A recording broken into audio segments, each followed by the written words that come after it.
अस्सलामुअलैकुम वरहमतुल्लाहि वबरकातुहू।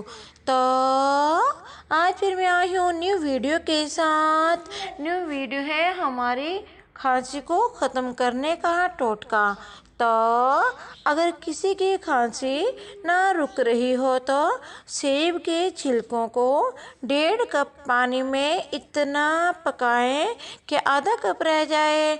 इसमें 1 चम्मच शहद मिक्स करके पी लें।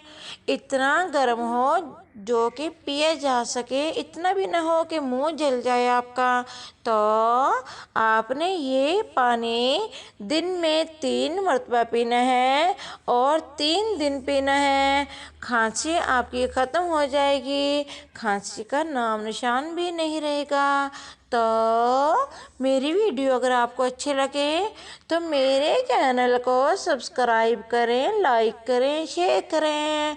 और वीडियो अगर आपको अच्छी लगे तो मुझे कमेंट में भी ज़रूर बताएं।